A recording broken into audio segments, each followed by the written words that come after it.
श्लोक और पौड़ी 13वीं। श्लोक महला पहला।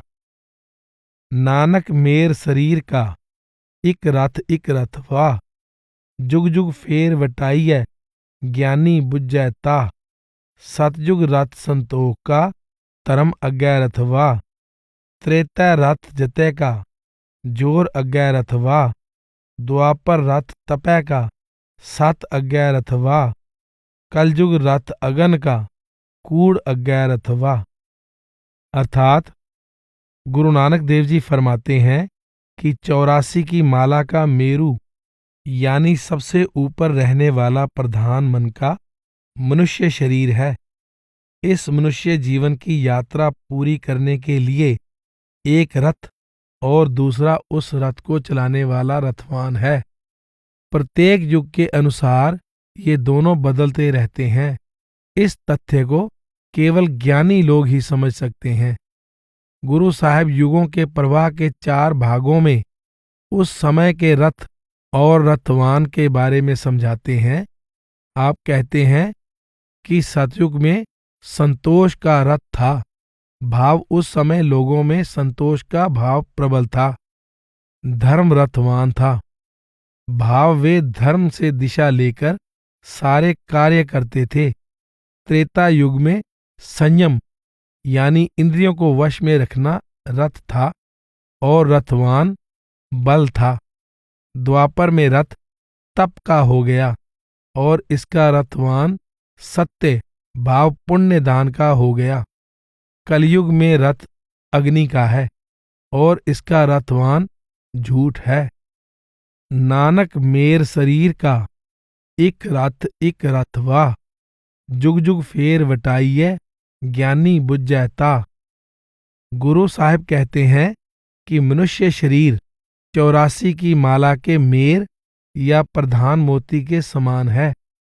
युग युग में शिरोमणि भावों का रथ भी बदलता रहता है और रथवान भी बदलता रहता है।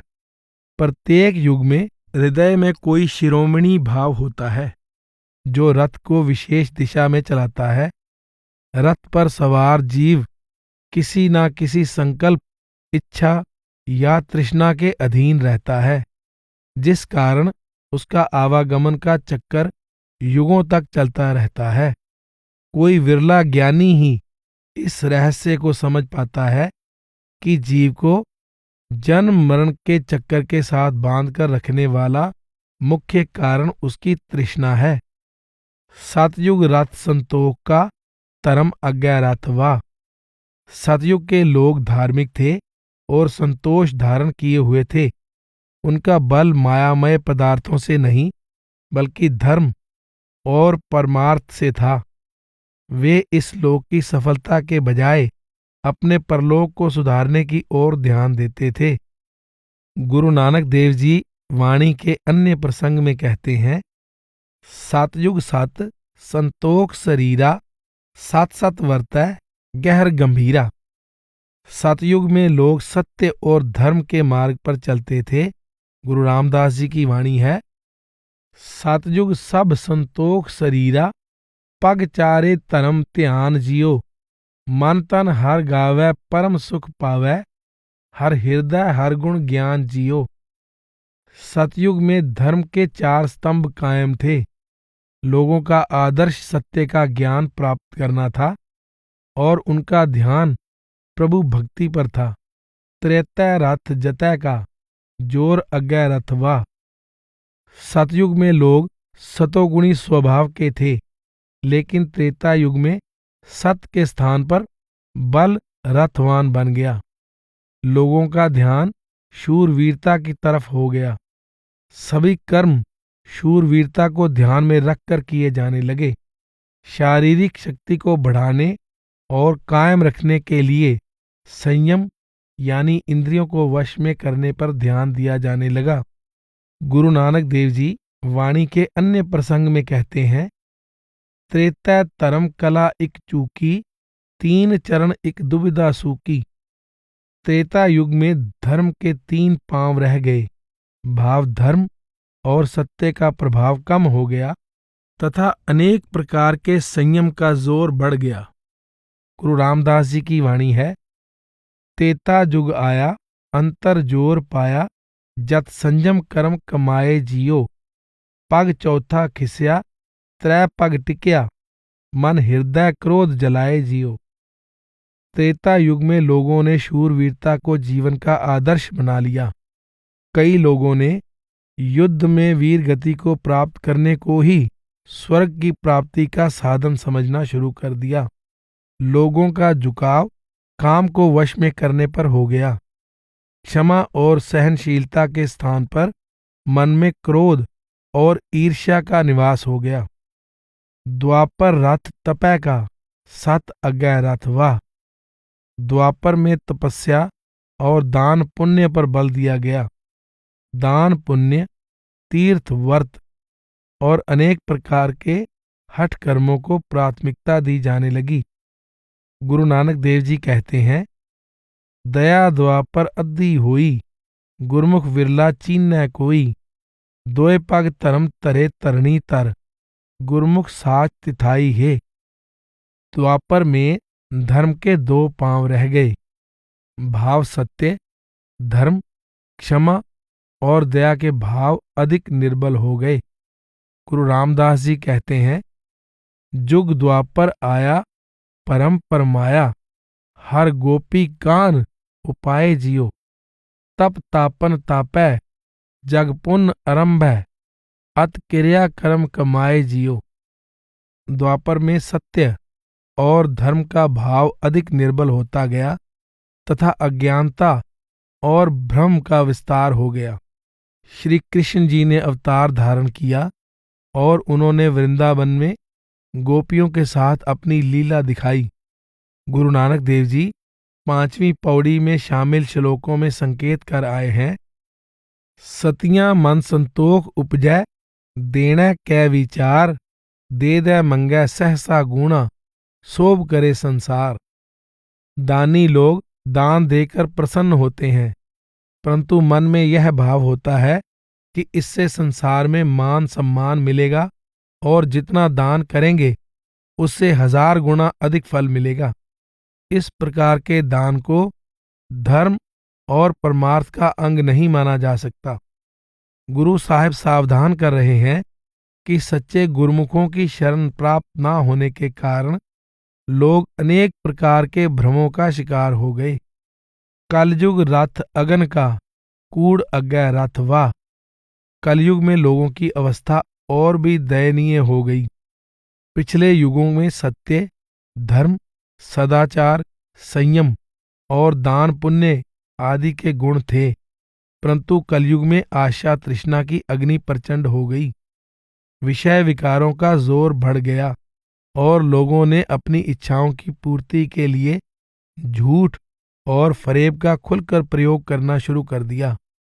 गुरु नानक देव जी कहते हैं, कली काल मह इक कल राखी, बिन गुर पूरे किन्ह न पाखी, मनमुख कूड़ वर्तै वर्तारा, बिन सतगुर परम न जाई है। कलयुग में धर्म का केवल एक पांव रह गया। भाव सत्य और धर्म का बल नाम मात्र ही शेष रह गया। लोगों ने गुरु के उपदेश पर चलने के बजाय मन का कहना मानकर सत्य की जगह झूठ का सहारा लेना शुरू कर दिया। उनका ध्यान माया रूपी कूड़ की तरफ हो गया। ज्ञान और विवेक का बल कम हो गया और अज्ञानता का अंधकार बढ़ गया। गुरु नानक देव जी फरमाते हैं, कल होई कुत्ते मुही, खाज हुआ मुर्दार, कूड़ बोल बोल भौंकना, चूका धर्म विचार। कलयुग में लोग श्वान यानी कुत्ते की भांति भूखे और निर्लज्ज हो गए। उन्होंने पराये धन पर अधिकार करना ही अपना धर्म बना लिया। लोगों ने निर्लज्ज होकर झूठ का प्रयोग करना शुरू कर दिया। भाई गुरदास जी की वाणी है, जुग जुग मेर शरीर का, वासना बद्धा आवे जावे, फिर फेर वटाइए, ज्ञानी होए मर्म को पावे। आप समझाते हैं कि जीव आत्मा अलग अलग इच्छाओं और वासनाओं की पूर्ति के लिए युगों युगों तक 84 के चक्कर से बंधी रहती है। कोई विरला भाग्यशाली है जो इस रहस्य को समझता है कि इच्छा या तृष्णा जीव के अनंत काल तक 84 से बंधे रहने का मुख्य कारण है। जब तक जीव सांसारिक इच्छाओं की तरफ से ध्यान को मोड़कर हृदय में प्रभु के प्रेम और भक्ति की प्रबल चाह नहीं रखता, उसका आवागमन के चक्कर से मुक्ति प्राप्त कर पाना असंभव है। महला पहला। साम कह सेतंबर स्वामी, सच में आछे साच रहे, सबको सच समावै। ऋग कह रहे भरपूर, राम नाम देवा महसूर। नाये लइये पराछत जाहे, नानक तो मोखंतर पाहे। जुज मह जोर छली चंद्रावल, कान कृष्ण जादम पया। पार जात गोपी लह आया, वृंदावन मह रंग किया। कल मह बेद अथर्बण हुआ, नाव खुदाई अल्लाह पया। नील बस्तर ले कपड़े पहरे, तुर्क पठानी अमल किया। चारे वेद होए सचियार, पढ़े गुणै तिन चार विचार। पाओ भगत कर नीच सदाए, तो नानक मोखंतर पाए। तो नानक मोखंतर पाए। अर्थात इस श्लोक में पहले श्लोक के भाव को ही आगे बढ़ाते हुए गुरु नानक देव जी कहते हैं, सतयुग के प्रतीक सामवेद के अनुसार श्वेतांबर स्वामी श्वेत केतु कहते हैं कि सत्य पर सदा दृढ़ रहो, सभी सत्य प्रभु में समा जाओ। त्रेता युग के प्रतीक ऋग्वेद के अनुसार राम नाम सब देवताओं में बलवान है। उस राम के नाम का सुमिरन करने से सब पापों का नाश हो जाता है और मोक्ष प्राप्त हो जाता है। द्वापर के प्रतीक यजुर्वेद के कान श्री कृष्ण का वर्णन है, जो यादव वंश में हुए और जिन्होंने अपने छल बल से चंद्रावली को मोह लिया। वे अपनी गोपी सत्यभामा के लिए स्वर्ग से पारिजात वृक्ष को ले आए। आपने वृंदावन में अपनी लीला रचाई। कलयुग के प्रतीक अथर्ववेद के अनुसार मुसलमानों का राज्य हो गया और लोग परमात्मा को अल्लाह के नाम से पुकारने लगे। नीले वस्त्र पहनने वाले तुर्क और पठानों का प्रभाव हो गया। गुरु साहिब कहते हैं, अपने अपने नुक्ते से चारों वेद सत्य सिद्ध हुए हैं। जो लोग उन्हें भली भांति पढ़ते और गहराई से विचार करते हैं, उन्हें यह सुंदर विचार मिलता है कि जो व्यक्ति प्रेम पूर्वक प्रभु की भक्ति करता है और मन में नम्रता धारण करता हुआ अपने आप को नीच से नीच दासों का दास समझता है, वह मुक्ति प्राप्त कर लेता है। साम कह सेतंबर स्वामी, सच में आछे साच रहे, सबको सच समावै। साम वेद में सत्य पर दृढ़ रहते हुए प्रभु की भक्ति द्वारा उसमें समा जाने का उपदेश दिया गया है। ऋग कह रहया भरपूर, राम नाम देवा महसूर। नाये लइये पराछत जाहे, नानक तो मोखंतर पाहे। ऋग्वेद में प्रभु के सर्वव्यापक होने का वर्णन किया गया है और उसमें प्रभु के नाम को मुक्ति प्राप्त करने का सच्चा साधन स्वीकार किया गया है। जुज मह जोर छली चंद्रावल, कान कृष्ण जादम पया। पार जात गोपी ले आया, वृंदावन में रंग किया। यजुर्वेद में श्री कृष्ण की लीलाओं का वर्णन है। कल मह वेद अथर्बण हुआ, नाव खुदाई अल्लाह पया। नील बस्तर ले कपड़े पहरे, तुर्क पठानी अमल किया। गुरु साहिब फरमाते हैं, अथर्ववेद में कलयुग का वर्णन है। लोगों ने परमात्मा को अल्लाह अल्लाह खुदा खुदा कहना शुरू कर दिया। उन्होंने समय के हाकिमों, तुर्कों और पठानों की नकल करते हुए नीले वस्त्र पहनने शुरू कर दिए। गुरु साहिब द्वारा अथर्ववेद के प्रसंग में अल्लाह और खुदा शब्दों के प्रयोग पर आश्चर्य होता है। विद्वानों ने अकबर के जमाने में लिखी गई मुंतखिबुल तारीख के संदर्भ में लिखा है कि अथर्ववेद में बार बार ला पद का प्रयोग किया गया है, जिसे अल्लाह आदि से मिलता जुलता माना गया है। यह विचार प्राचीन समय से चला आ रहा है कि अथर्ववेद के कई अंश सामयिक धर्म ग्रंथों से मिलते जुलते हैं। चारे वेद होए सचियार, पढ़ै गुणै तिन चार विचार, पाओ भगत कर नीच सदाए, तो नानक मोखंतर पाए। गुरु साहिब समझाते हैं कि चारों वेदों में चारों युगों के हालात के अनुसार अपने अपने ढंग से दिया गया उपदेश सही प्रमाणित हुआ है। आप कहते हैं, वेदों ने तो जीव का सही मार्गदर्शन करने का यत्न किया है, परंतु वास्तविक लाभ तभी है यदि जीव उन पर विचार करके जीवन को उनमें से प्राप्त उपदेशानुसार ढालने का प्रयत्न करे, प्रेम पूर्वक प्रभु के नाम की आराधना में लीन हो और निर्मल आचरण अपनाकर नम्रता पूर्वक इस संसार में विचरण करे। प्रभु की भक्ति करते हुए और गुणों को धारण करते हुए अपने आप को नीच निर्गुण कहना ही वेदों के उपदेश पर अमल करने का वास्तविक चिन्ह है। पौड़ी। सतगुर विट्टों वारया, जित मिलिए खसम संभालिया, जिन कर उपदेश ज्ञान अंजन दिया, इन्हीं नेत्री जगत निहालिया, खसम छोड़ दूजा लगे, डुब्बे से वणजारिया, सतगुर है बोह था विरला किनै विचारिया, कर कृपा पार उतारिया, कर कृपा पार उतारिया। अर्थात गुरु नानक देव जी कहते हैं, सदगुरु पर कुर्बान जाऊं जिसके मिलने से मन में मालिक की याद पैदा हुई। सदगुरु ने ज्ञान रूपी सुरमा आंखों में डाला, जिससे संसार का वास्तविक स्वरूप नजर आया है। जो लोग मनुष्य जन्म का सुनहरी अवसर प्राप्त करके मालिक को छोड़कर सांसारिक पदार्थों के मोह में फंसे हुए हैं, वे भवसागर में ही गोते खाते रहते हैं। ऐसे भाग्यशाली जीव विरले ही हैं जो इस विचार या निष्कर्ष पर पहुंचते हैं कि सतगुरु ही भवसागर से पार करने वाला जहाज है। जो भाग्यशाली जीव सतगुरु की शरण में आ गए, सतगुरु ने कृपा करके उन्हें भवसागर से पार कर दिया। सतगुर विट्टों वारया, जित मिलिए खसम संभालिया, जिन कर उपदेश ज्ञान अंजन दिया, इन्हीं नेत्री जगत निहालिया। गुरु साहिब सतगुरु पर बलिहारी जाने के दो कारण बयान करते हैं। पहला यह कि सतगुरु के मिलाप द्वारा प्रभु से मिलाप हो गया। दूसरा यह कि सतगुरु के मिलाप से अज्ञानता का अंधकार दूर हो गया और हृदय ज्ञान के प्रकाश से भर गया। गुरु अमरदास जी की वाणी है, कह नानक एह नेत्र अंध से सतगुरु मिलिए दिव्य दृष्ट होई।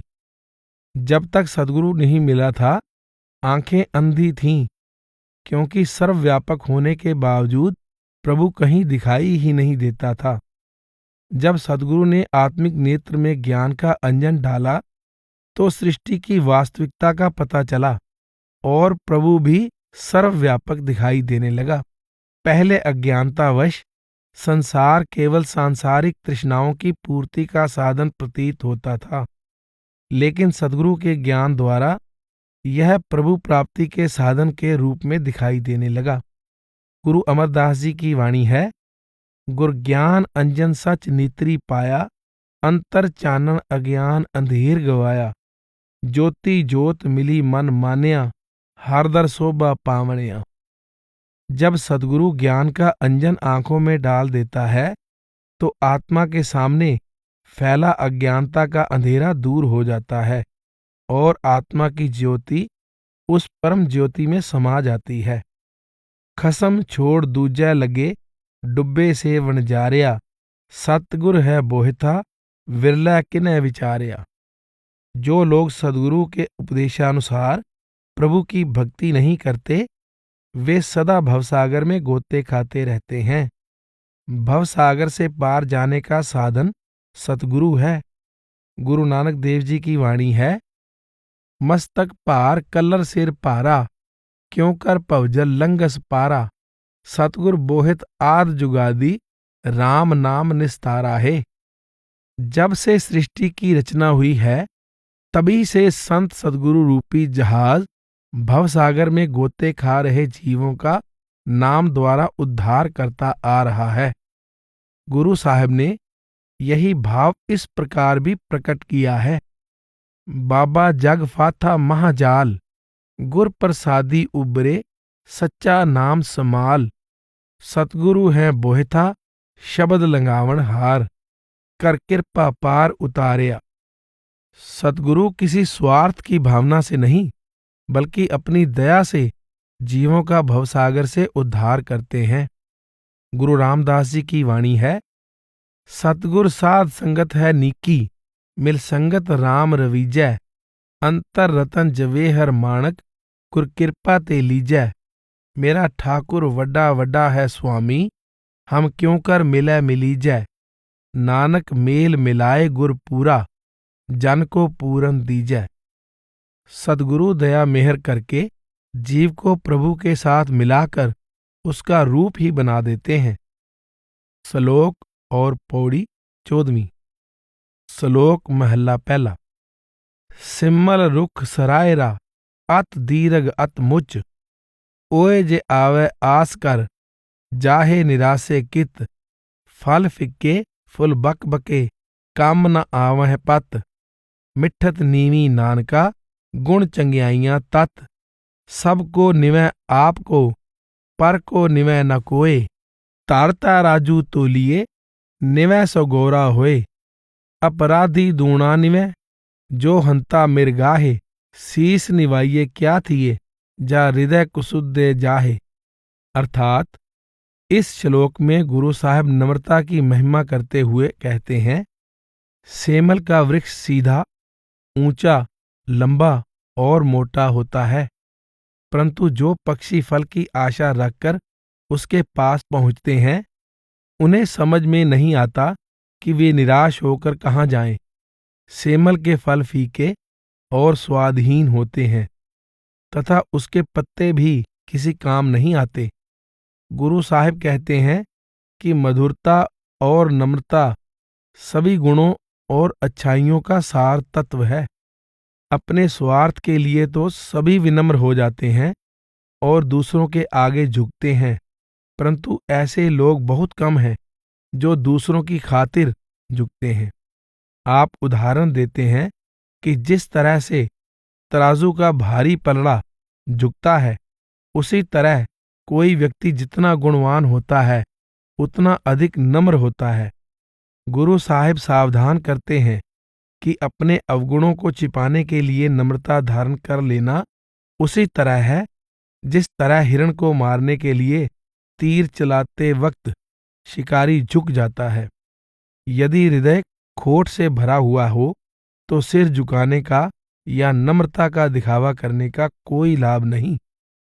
गुरु साहिब मीठा बोलने और नम्रता धारण करने को सभी गुणों और अच्छाइयों का सार कह रहे हैं।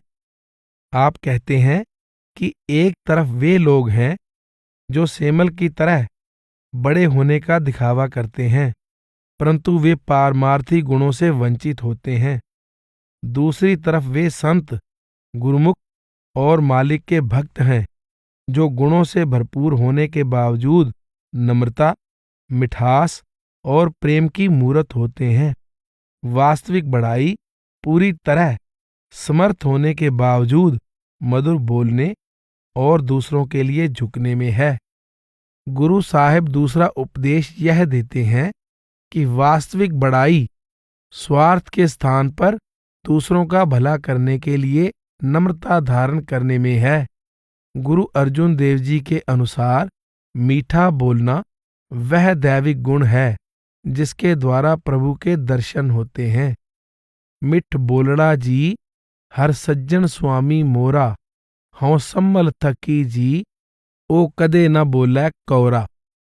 गुरु अमरदास जी की वाणी है, गुरमुख सदा सोहागणी, पिर राख्या उर तार। मिठा बोलै निव चलै, सेजै रवै पतार। शोभावंती सोहागणी, जिन गुर का हेत अपार। सतगुरु और प्रभु के प्रेम के रंग में रंगी भाग्यशाली सुहागिनें सदैव मीठा बोलती हैं और नम्रतापूर्वक बर्ताव करती हैं। इस संदर्भ में गुरु अर्जुन देव जी ने एक सुंदर उदाहरण दिया है। आप कहते हैं, सुखी बसै मस्कीनियां आप निवार तले, बड़े बड़े अहंकारिया नानक गर्भ गले। मस्कीनिया एक पहलवान था जो परोपकार की खातिर दंगल में स्वयं हार कर दूसरे को इनाम दिलवा देता था।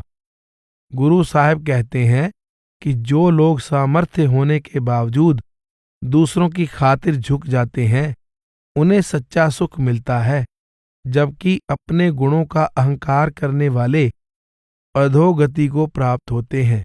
गुरु साहब अंतिम 2 पंक्तियों में सावधान करते हैं, नम्रता सच्ची होनी चाहिए, दिखावे की नहीं। अपराधी अपना अपराध छिपाने के लिए बनावटी नम्रता का दिखावा करता है। शिकारी शिकार के लिए दुगना झुककर तीर चलाता है। उसी प्रकार यदि मन में पाप है तो बाहर से सिर झुकाने का कोई लाभ नहीं। महला पहला।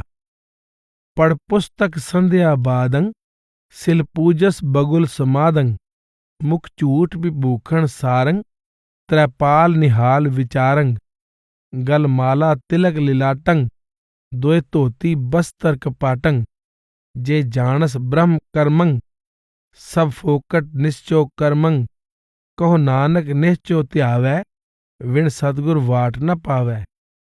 अर्थात गुरु नानक देव जी कहते हैं कि फोकट कर्म कांडों में ग्रस्त पंडित धर्म ग्रंथों का पाठ करता है। वह सुबह, दोपहर और शाम के समय संध्या यानी पूजा पाठ करता है और लोगों के साथ वाद विवाद करता रहता है। वह मूर्तियों की पूजा करके बगुले भक्त की तरह समाधि लगाता है। वह दिखावा तो ध्यान मग्न होने का करता है, परंतु उसके मन में झूठ यानी कुछ और ही लालसा होती है। वह जिस सार तत्व का वर्णन करता है वह नकली गहनों की भांति चमकता है। उसकी बातें बाहर से सुंदर प्रतीत होती हैं, परंतु उन्हें सच्चे निजी ज्ञान का आधार प्राप्त नहीं होता। वे सुबह, दोपहर, शाम तीनों समय 3 पंक्तियों वाले गायत्री मंत्र का जाप करता है। उसने माथे पर तिलक लगाया होता है और गले में माला पहनी होती है। वह 2 धोतियां पास रखता है और पूजा करते समय सिर पर कपड़ा रखता है। गुरु साहिब फरमाते हैं, यदि पंडित को ब्रह्म के साथ मिलाने वाले सच्चे कर्म का पता होता तो उसे अवश्य इस बात का बोध हो जाता कि जिन कर्मों में वह ग्रस्त है सब फोकट या निरर्थक हैं। गुरु साहिब उपदेश देते हैं कि सतगुरु के बिना प्रभु का ध्यान करने से सच्चे साधन और मार्ग की सूझ नहीं हो सकती। इसलिए पक्का विश्वास धारण करके प्रभु का ध्यान करना चाहिए। इस श्लोक की पहली 4 पंक्तियों में भक्ति के बाहरी साधनों का उल्लेख किया गया है और अंतिम पंक्ति में भक्ति के सच्चे साधन पर प्रकाश डाला गया है। गुरु साहिब समझा रहे हैं कि जिस व्यक्ति ने स्वयं प्रभु के साथ मिलाप नहीं किया वह केवल बाहरी ज्ञान के आधार पर दूसरों को प्रभु की भक्ति के सच्चे मार्ग और साधन का उपदेश नहीं दे सकता। प्रभु के साथ मिलाप कर चुके पूरे गुरु के उपदेशानुसार पूरी श्रद्धा से प्रभु की भक्ति करने पर ही उसके साथ मिलाप किया जा सकता है। पौड़ी। कप्पड़ रूप सुहावना, छड दुनिया अंदर जावना, मंदा चंगा आपना, आपे ही कीता पावना, हुक्म किए मन भावदे, राह पीड़ै अग्गै जावना, नंगा दोजक चालिया, तां दिसै खरा डरावना, कर औगण पछोतावना, कर औगण पछोतावना।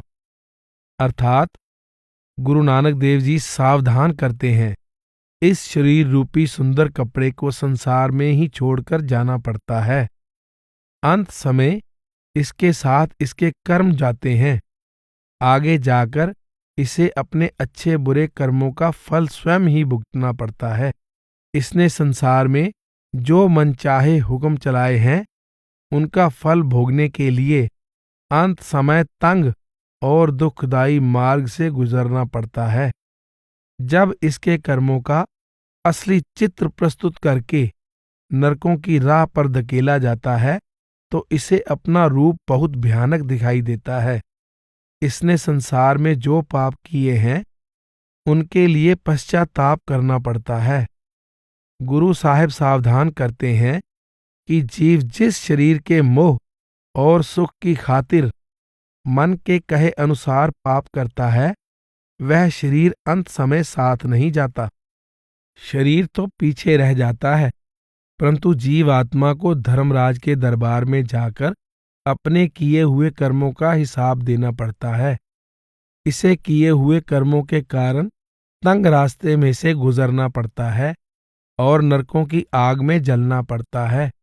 वहां इसकी बहुत दुर्दशा होती है और यह पश्चाताप भी करता है, परंतु उसका कोई लाभ नहीं होता। जीव का यह समझना कि उसके कर्मों को कोई नहीं देख रहा है और उसे इन कर्मों की कोई सजा नहीं भुगतनी पड़ेगी, उसकी भारी अज्ञानता है। गुरु अर्जुन देव जी की वाणी है, दिन रात कमायड़ो सो आयो माथै, जिस पाप लुकाएंदड़ो सो वेखी साथै, संग देखै करन हारा काय पाप कमाइए, सुकृत कीजै नाम लीजै नरक मूल न जाइए। श्लोक और पौड़ी 15वीं। श्लोक महला पहला। दया कपा संतोख सूत, जत गंडी सत वट, ए जनेऊ जिय का हई तपांडे कत, ना ए टुटै ना मल लगै, ना ए जलै न जाए, धन सो मानस नानका जो गल चले पाए, चौंकड़ मुल अणाया बह चौंकै पाया, सिखा कन चढ़ाइया गुर ब्राह्मण थिया, ओ मुआ ओ चढ़ पया वे तगा गया। अर्थात गुरु नानक देव जी समझाते हैं कि सूत के धागे से बने जनेऊ का संबंध शरीर के साथ है और यह आत्मा के कल्याण का साधन नहीं है। आप कहते हैं यदि जनेऊ पहनना ही है तो दया की कपास होनी चाहिए, संतोष का सूत होना चाहिए, उसे जत भाव निर्मल आचरण की गांठें डालनी चाहिए और सत्य का बल चढ़ाना चाहिए। हे पांडे, यदि तेरे पास ऐसा जनेऊ है तो हमारी आत्मा को पहना दे। यह जनेऊ ना टूटता है, ना मलिन होता है, इसे ना अग्नि जला सकती है और ना ही यह कहीं लुप्त होता है। धन्य हैं वे लोग जिन्होंने ऐसा जनेऊ अपने गले में पहना हुआ है। आप इस आत्मिक जनेऊ की तुलना में बाहरी जनेऊ के बारे में कहते हैं, यह जनेऊ 4 कौड़ी के मूल्य में खरीदकर चौके में बैठकर गले में पहना जाता है। ब्राह्मण गुरु बनकर बैठ जाता है और जिसके गले में जनेऊ पहनाता है उसके कान में शिक्षा देता है। जब जनेऊ पहनने वाला मर जाता है तो जनेऊ शरीर के साथ अग्नि में जलकर स्वाहा हो जाता है और जीव जनेऊ के बिना ही परलोक में पहुंचता है। महला पहला। लख चोरियां लख जारियां, लख कूड़ियां लख गाल, लख ठगियां पहनामियां, रात दिनस जी नाल, तग कपाहो कतिये, बामण वट्टे आए, को बकरा रिन खाया, सबको आखै पाए, होए पुराना सुटिए, पी फिर पाइए होर, नानक तग न टुटई, जे तग होवै जोर। अर्थात पहले कहे गए श्लोक के भाव को आगे बढ़ाते हुए गुरु नानक देव जी कहते हैं, जिस व्यक्ति के गले में जनेऊ पहनाया गया है वह दिन रात लाखों चोरियां और बुरे कर्म करता है। वह लाखों बुरे विचार मन में उठाता है, लाखों ठगियां और बेईमानियां करता है। ये सब उसके साथ रहती हैं। जनेऊ कपास से काता जाता है, ब्राह्मण आकर उसे बट देता है। उधर बकरे का मांस पकाया जाता है। लोग बकरे का मांस खाकर कहते हैं, पहन लो, पहन लो। इस तरह से जनेऊ पहनाया जाता है। जब वह पुराना हो जाए तो नया जनेऊ पहन लिया जाता है। यदि उस जनेऊ में शक्ति होती तो वह टूट नहीं सकता था। अन्य धार्मिक रस्मों की तरह जनेऊ पहनने का वास्तविक उद्देश्य जीव को संयम में रहते हुए पारमार्थिक रहनी को अपनाने का उपदेश देना था। समय के अंतराल के साथ यह भाव समाप्त हो गया। गुरु साहिब सावधान करते हैं कि ना तो जनेऊ पहनने वाले की रहनी निर्मल है और ना ही जनेऊ पहनाने वाले ब्राह्मण की। फिर ऐसी रस्म का क्या फायदा। गुरु साहिब सावधान करते हैं कि ब्राह्मण दूसरे व्यक्ति के गले में जनेऊ भी पहना देता है, वह कानों में मंत्र भी फूंक देता है, उपदेश भी दे देता है, परंतु इससे जनेऊ पहनने वाले के ना तो विचार बदलते हैं ना ही रहनी। इन दोनों श्लोकों को मिलाकर यह भाव सामने आता है कि आत्मा को पहनाया गया शुभ गुणों का जनेऊ स्थायी और चिरकालीन होता है, जबकि बाहरी जनेऊ कच्चा और सामयिक होता है।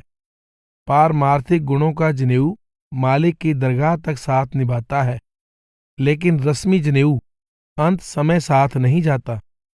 गुरु साहिब पीछे भी कुछ श्लोकों में जनेऊ की रस्म का वर्णन कर आए हैं। जनेऊ भेषों और चिन्हों का प्रतीक है। गुरु साहिब सावधान करते हैं कि हर प्रकार के भेषों और धार्मिक चिन्हों का संबंध शरीर के साथ है।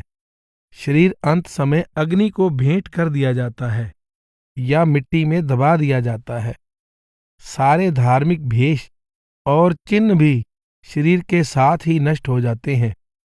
उनमें से कोई भी जीव के साथ नहीं जा सकता। गुरु अर्जुन देव जी का कथन है, 8 पहर हर नाम सिमरो चल्लै तेरा साथे, पज साध संगत सदा नानक मिटै दोख कमाते। अंतिम समय साथ जाने वाली वस्तु केवल प्रभु का नाम है। नाम का अभ्यास करने से संचित कर्म भी नष्ट हो जाते हैं और प्रभु के साथ मिलाप का सौभाग्य प्राप्त होता है। इसलिए साधु की संगति द्वारा लिव सदैव नाम के साथ जोड़कर रखनी चाहिए। महला पहला। नाये मनिए पत उपजै सालाही सच सूत, दरगह अंदर पाइये तग न टूटस पूत। अर्थात गुरु साहिब आत्मिक जनेऊ की तरफ संकेत करते हुए कहते हैं, मालिक की दरगाह में सच्ची शोभा दिलाने वाला जनेऊ मालिक के नाम के अभ्यास से प्रभु की महिमा के सच्चे सूत से बनता है। यह पवित्र जनेऊ कभी नहीं टूटता। यह अंत समय तक साथ निभाता है और इसको पहनने वाला जीव प्रभु की दरगाह में स्वीकार हो जाता है। गुरु साहिब पिछले दोनों श्लोकों के भाव को पूर्णतः प्रदान करते हुए कहते हैं कि परमार्थी के उद्यम का आरंभ शुभ गुणों से होता है और इसका शिखर नाम का अभ्यास है। प्रभु प्राप्ति का मार्ग निर्मल आचरण की गलियों में से होकर जाता है, परंतु मंजिल पर पहुंचाने वाला साधन प्रभु का नाम है। महला पहला। तग न इंद्री तग न नारी, भलके थुक पवै नित दाढ़ी, तग न पैरी तग न हथी, तग न जिह्वा तग न अखी, वेतगा आपे वतै वट धागे अवरा कतै, लै पहाड़ करे वी या कड कागल दसे राह, सुन वेखो लोकां ए विडाण, मन अंधा नाव सुजान। अर्थात गुरु नानक देव जी कहते हैं, जो ब्राह्मण दूसरों के गले में जनेऊ डालता है उसने इंद्रिय विकारों को तो जनेऊ पहनाया नहीं और ना ही मन को काम आदि विकारों की तरफ जाने से रोका, जिसके कारण प्रतिदिन उसे अपमानित होना पड़ता है। उसने ना हाथों और पैरों को बुरे कर्मों से रोकने का जनेऊ पहना है, ना जिह्वा को निंदा के बोल बोलने से वर्जित किया है और ना ही आंखों को बुरी दृष्टि से रोका है। उसने अपने आप को किसी सदाचार और आत्मिक संयम में नहीं ढाला, परंतु लोगों के गले में जनेऊ पहनाता है। वह शादी की रस्म करवाता है तो दक्षिणा लेकर करवाता है। यदि कोई सफर के बारे में पूछता है तो पत्री निकालकर बताता है कि अमुक दिशा में जाना है और अमुक दिशा में नहीं जाना। हे लोगों, सुनो और देखो, कितनी भारी विडंबना है कि जो स्वयं मन का अंधा है वह ज्ञानी कहलवाता है। तग न इंद्री तग न नारी, पलकै थुक पवै नित दाढ़ी। तग न पैरी तग न हथी, तग न जिह्वा तग न अखी। वेतगा आपे वतै, वट धागे अवरा कतै। गुरु साहेब दुख प्रकट करते हैं कि धार्मिक अगुआ स्वयं तो किसी संयम और मर्यादा का पालन नहीं करते, परंतु दूसरों को यह उपदेश देते हैं कि निर्मल आचरण धारण करते हुए प्रभु की भक्ति करनी चाहिए। ऐसे तथाकथित धर्मात्माओं के उपदेश का लोगों पर क्या प्रभाव पड़ सकता है? लै पहाड़ करे वियाह, कड कागल दसे राह। सुन वेखो लोकां ए विडाण, मन अंधा नाव सुजान। गुरु साहिब कहते हैं कि सदाचार और आत्मिक करनी से वंचित पुरोहितों ने धर्म को जीविका का साधन बनाया हुआ है। पुरोहित पैसे लेकर विवाह करवाता है और कुंडलियां देखकर लोगों को ग्रह दशा के बारे में बताता है। गुरु साहिब कहते हैं, हे लोगों, देखो कितना भारी आश्चर्य और घोर अनर्थ है कि मन के अंधे और अधर्मी को धार्मिक और ज्ञानी समझा जा रहा है। गुरु साहिब बार बार यह भाव दृढ़ करवा रहे हैं, जब तक धार्मिक रस्में निभाने वालों की करनी निर्मल नहीं होती, तब तक उन रस्मों को पूरी करने वालों को दरगाह में सम्मान नहीं मिलता है और ना ही करवाने वालों को। उन्हें अपने किए हुए कर्मों का फल अवश्य भोगना पड़ेगा। गुरु साहिब ने 7वीं पौड़ी में कर सुकृत धर्म कमाया का उपदेश दिया है। सुकृत हक हलाल की कमाई और नाम का अभ्यास दोनों का भाव दृढ़ करवाने वाला पद है। गुरु नानक देव जी चेतावनी देते हैं, त्रिग तिन्ना का जीव्या, जे लिख लिख वेचै नाओ। खेती जिनकी उजड़ै, खलवाड़े क्या थाओ। आप कहते हैं कि जो लोग प्रभु के नाम को किसी तरह से रोजगार का साधन बना लेते हैं, वे यह समझ लें कि वे जो फसल बो रहे हैं उसे उजाड़ते भी चले जा रहे हैं। जब अंत समय हिसाब होगा तो उन्हें अच्छा फल नहीं मिलेगा, कर्मों का फल अवश्य भोगना पड़ेगा। जब तक हक हलाल की कमाई करते हुए नाम का अभ्यास नहीं करते, मालिक के दरबार में सम्मान नहीं मिल सकता। कबीर साहिब का कथन है, बूढ़ा बंस कबीर का, उपज्यो पूत कमाल। हर का सिमरन छाड़ के घर ले आया माल। आप कहते हैं, मेरे परिवार का सर्वनाश हो गया है। मेरा पुत्र कमाल हरि के सिमरन के स्थान पर धन घर ले आया है। दक्षिणा लेकर धार्मिक रस्में निभाने का रिवाज केवल गुरु साहिब के समय तक ही सीमित नहीं था।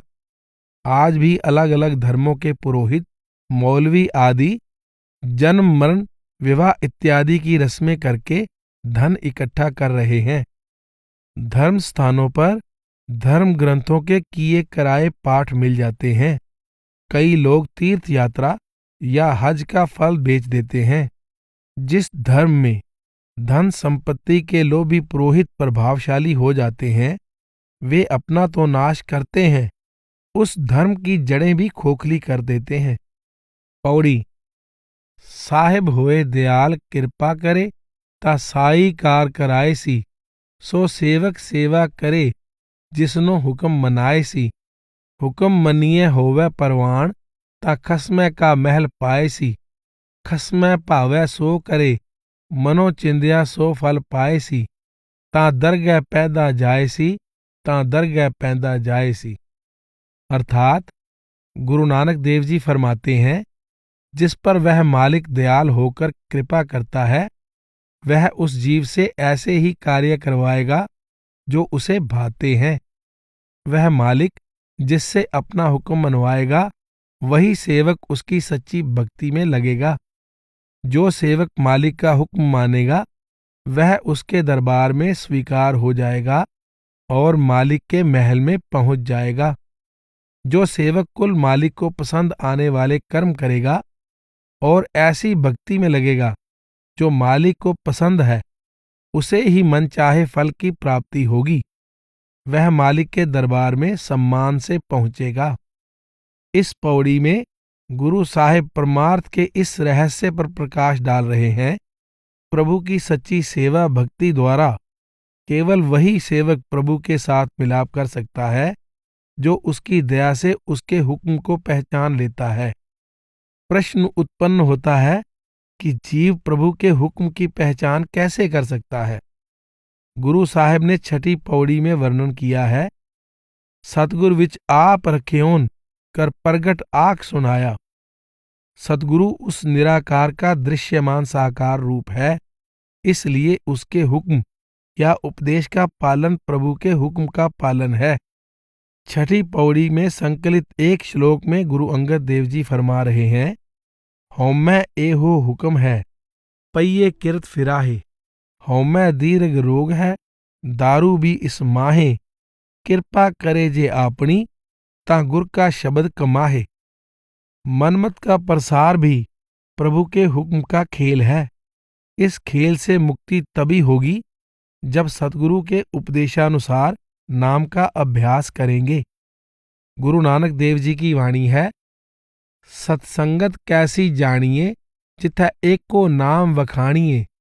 एको नाम हुक्म है नानक सतगुर दिया बुझाए जियो।